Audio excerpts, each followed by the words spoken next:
Good day. Welcome to Gumsy Cran. Although I was born in Glasgow, I also lived in Paisley in Scotland from the age of 11 until I emigrated to South Africa with my first husband. We had 2 children and we moved to South Africa in the early 70s. My husband was laid off work as things were bad in the UK in those days. So knowing a friend who had emigrated to South Africa, we decided nothing ventured, nothing gained. So my husband contacted the company that was recruiting and he was offered a 3-year contract. I fell in love with South Africa. The weather, the fauna, the flora, and not to mention the different way of life. Not so my husband. He could not take the heat. The heat of the African sun is something one has to get used with. He had to take salt tablets just for the sweat. After 2 years, we went our separate ways. He back to Scotland, and myself, well, I stayed in South Africa with my eldest son and daughter. I've been here now 50 years. I eventually met my second husband, and until he passed away after 18 years of marriage, well, I gave birth to 4 more children, 2 girls and twin boys. We never had much money, but we managed to survive. And later, we managed to buy our first house. And later again, we had to have a house built. Having 6 children meant our home was never quiet. And I'm telling you, it was never quiet. And although my husband worked shifts, he never liked the house to be quiet. He said he couldn't sleep if the house was too quiet. My husband never raised his voice or lifted his hand.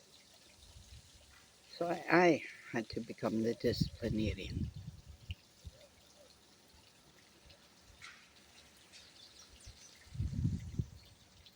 Rules were set down, and if broken, were dealt with. No talking back, no fighting in the house.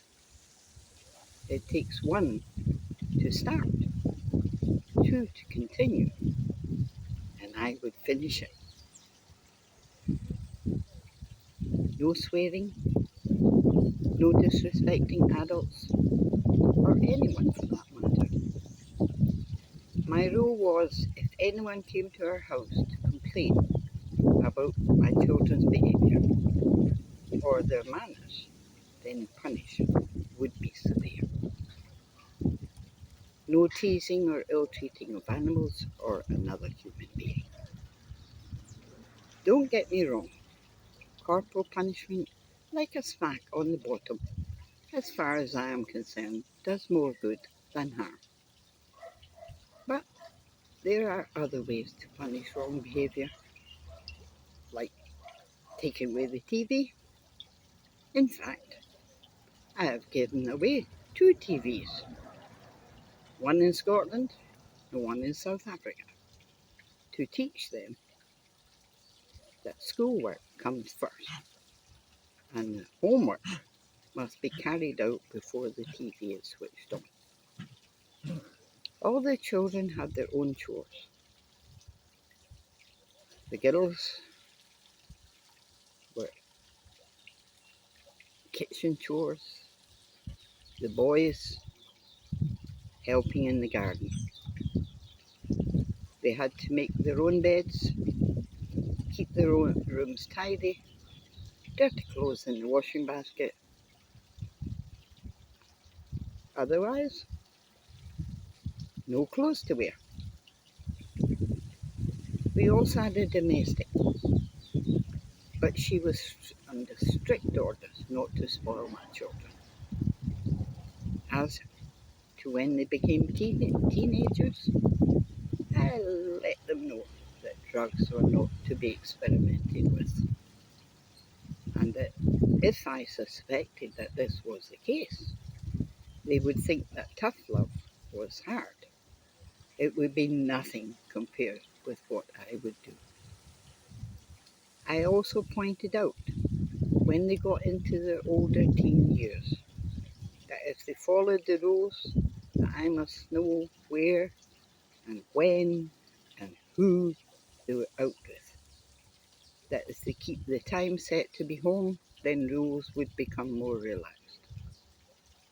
I can be proud that all my children have never gave me sleepless nights and are now adults. And I am so very, very proud of them.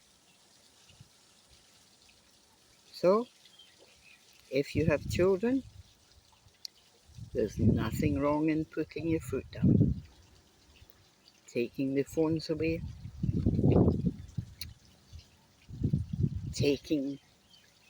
switching off the TV, no TV while at the table. Do yourselves a favour. Bring your children up to be responsible adults, the way I did. And one day, like my children, they will thank you for it. Goodbye and good luck with your kids. If you like this little tip, press that subscribe button, and maybe I can give you some more excellent tips. Goodbye and thank you for watching Gumsy Granny.